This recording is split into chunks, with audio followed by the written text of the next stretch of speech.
The topic of today's discussion is acute kidney injury. Acute kidney injury के अंदर basically इसको हम acute kidney failure भी कहते हैं। ये अचानक से डेवलप हो जाती है और इसमें क्या होता है, रैपिड लॉस होता है आपकी रीनल फंक्शन का, जो कि ओवर डेज एंड वीक्स होता है। अचानक से क्या होगा कि आपका ब्लड प्रेशर इसमें कम हो जाता है और आपको टेकीकार्डिया डेवलप हो जाता है, या इसके अंदर आपको अगर बॉडी से अगर आपका फ्लूइड लॉस बहुत ज़्यादा हो रहा हो तो आपको डेवलप हो जाती है acute kidney injury.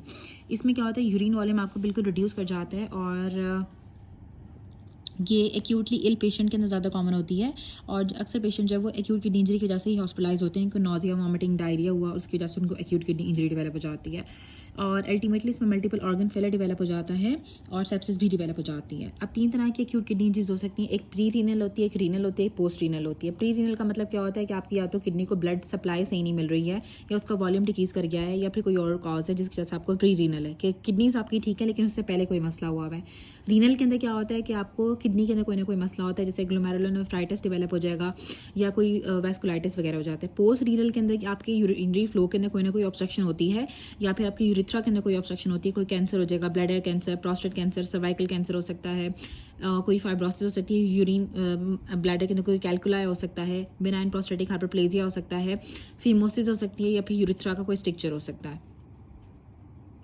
Pre renal failure की कॉजेज के अंदर AB सीरीज से आपने याद रखना है। सबसे पहले आ जाएगा आर्टरीज की ओक्लूजन की वजह से, अगर आपकी कोई ब्लड सप्लाई रुक गई है, मतलब कार्डिक इम्पेयर्ड परफ्यूजन हो गई है किडनी की, यहाँ पे ब्लड लॉस हुआ है, ब्लड फ्लो डिक्रीज कर गया है। सी से अगर आपको कार्डिक फेलियर डेवलप हो गया, अगर आप डायूरेटिक्स ड्रग्स ले रहे हो, ड्रग्स में आपकी ACE इनहिबिटर्स आ जाती हैं, या आप ARBs ले रहे हो, साइक्लोस्पोरिन ले रहे हो, डिहाइड्रेशन की वजह से डायबिटिक कीटोसिडोसिस के अंदर आपको प्री रीनल फेलियर डेवलप हो जाता है, डायरिया के अंदर, सेप्टिक शॉक के अंदर आपको प्री रीनल फेलियर डेवलप हो जाता है। अब जो पेशेंट प्रेजेंट करता है ना एक्यूट किडनी इंजरी वाला पेशेंट, तो आप उन तमाम पेशेंट्स को आप इमरजेंसी एडमिट करते हो, उन पेशेंट्स को हॉस्पिटल के अंदर एक्यूट किडनी इंजरी वाले पेशेंट्स के, उनके आप RFTs कराते हो, उनका ब्लड प्रेशर चेक करते हो, उनके टेम्परेचर चेक करते हो, उनकी पल्स को हम चेक करते हैं, और उनके फिर हम रिस्क असेसमेंट करते हैं कि उनको AKI डेवलप हुआ है या नहीं हुआ है। और साथ अगर उनको कोई और डिजीज़ होती है, जैसे कि डायबिटीज़ है या कोई वैस्कुलर या लिवर डिजीज़, आपने उसको देखना होता है।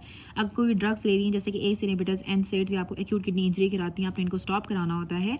और अगर तो एक ऐसा पेशेंट आ रहा है जिसकी क्रेटिनिन का लेवल बहुत ज़्यादा हुआ है, तो इसका मतलब है कि उसको एक्यूट ऑन क्रॉनिक या फिर एक्यूट कोई on chronic kidney disease develop होगी, या फिर उसको पहले से कोई CKD थी। ठीक है। अच्छा, अब जो पेशेंट आता है ना, उसमें उसको नोजिया, वॉमिटिंग होगी, ड्राउजीनेस होगी, और साथ उसमें क्या होगा, उसको फेस उसका स्वेल कर जाएगा, हैंड एंड फीट उसके स्वेल कर जाएंगी, यूरिन आउटपुट उसकी कम हो जाएगी, उसके लिम्स टेंडर हो जाते हैं, नेक वेन्स उसकी एंगॉर्ज हो जाती हैं। अब AKI वाले पेशेंट की मैनेजमेंट ये होती है कि सबसे पहले क्या होता है कि इसके अंदर आपको हमने ये पढ़ा था कि फ्लूइड लॉस भी हो सकता है, और नॉर्मल वॉल्यूम भी हो सकता है, या फिर आपको फ्लूइड ओवरलोड भी हो सकता है। ठीक है। अगर तो आपका हाइपोवोलेमिया हुआ है, फ्लूइड कम हो गया, तो फिर हम पेशेंट को IV फ्लूइड देते हैं, या फिर उसको हम ब्लड लगा देते हैं। अब IV फ्लूइड्स में हम उसको प्लाज्मा लाइट लगा सकते हैं, हार्टमैन या रिंगर लैक्टेट लगा सकते हैं, या फिर नॉर्मल सलाइन भी लगा सकते हैं। ठीक है। या फिर हम ब्लड भी दे सकते हैं। और ब्लड प्रेशर को रिस्टोर करने के लिए हम पेशेंट्स को आइनोट्रोपिक ड्रग्स भी दे देते हैं। अब पेशेंट्स को हाइपरकैलेमिया डेवलप हो जाते हैं AKI वाले पेशेंट्स के अंदर, क्योंकि जब आपके मसल्स की ब्रेकडाउन बहुत ज़्यादा होती है, या अगर बर्न्स डेवलप हो गए, या अगर हिमोलिसिस हो रही है, या अगर मेटाबॉलिक एसिडोसिस डेवलप हो गई, तो इन सब की वजह से पेशेंट को हाइपरकैलेमिया, पोटाशियम के लेवल ज़्यादा हो जाते हैं। उसके अंदर हम पेशेंट को कैल्शियम ग्लूकोनेट देते हैं, इंसुलिन देते हैं, और ग्लूकोज देते हैं। और अगर बहुत ज़्यादा मेटाबॉलिक एसिडोसिस डेवलप हो जाए तो उसके लिए हम सोडियम बाइकार्बोनेट भी दे सकते हैं।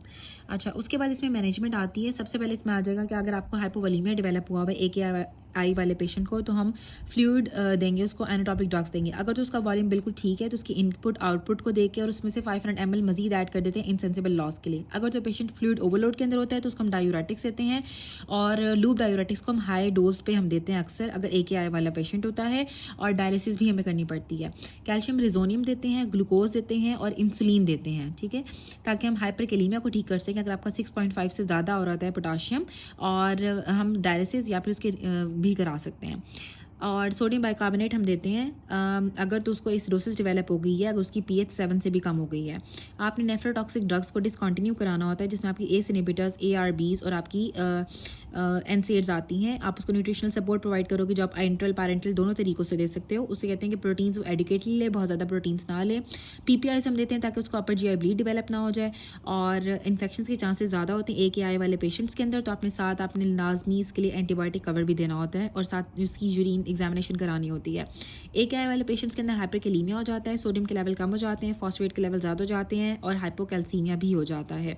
जो हाइपोनेट्रीमिया होता है ना, वो डाइल्यूशनल हाइपोनेट्रीमिया होता है कि जब आप फ्लूइड बहुत ज़्यादा ले रहे होते हो और आपको ओलिगोयूरिया डेवलप हो जाता है, तो उसकी वजह से आपको सोडियम के लेवल आपकी बॉडी के अंदर कम हो जाते हैं। अब कॉम्प्लिकेशंस के अंदर क्या होता है कि आपको कार्डियोपल्मोनरी कॉम्प्लिकेशंस के पल्मोनरी एडीमा डेवलप हो जाता है जब हम AKI वाले पेशेंट को फ्लूइड लॉस होने की वजह से हम बहुत ज़्यादा फ्लूइड दे देते हैं, ठीक है।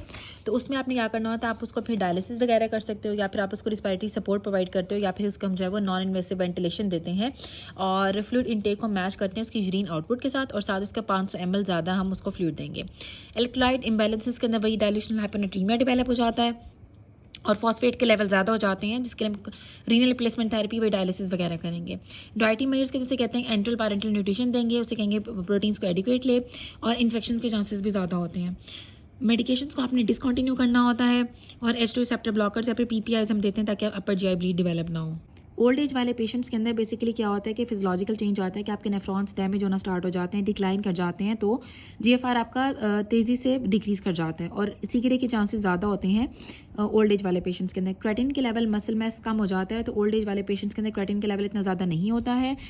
रीनल ट्यूबुलर फंक्शन भी आपका डिक्रीज़ कर जाता है जैसे जैसे आपकी एज बढ़ती है, तो उसके अंदर आपका जो रिकवरी के चांसेस होते हैं वो कम हो जाते हैं। ड्रग्स भी ओल्डर पीपल ज़्यादा ले रहे होते हैं, NSAIDs वगैरह, ACE इनहिबिटर्स वगैरह, तो डायूरेटिक्स वगैरह, तो इसकी वजह से AKI के चांसेस ज़्यादा होते हैं। इन्फेक्शंस के चांसेस भी ज़्यादा होते हैं क्योंकि और स्वेयर कार्डियक डिसफंक्शन भी ज़्यादा होते हैं, इसलिए AKI जो होती है स्वेयर होती है ओल्ड एज वाले पेशेंट्स के अंदर, और मोर्टेलिटी भी इसलिए बढ़ जाती है एज ज़्यादा हो जाने की वजह से।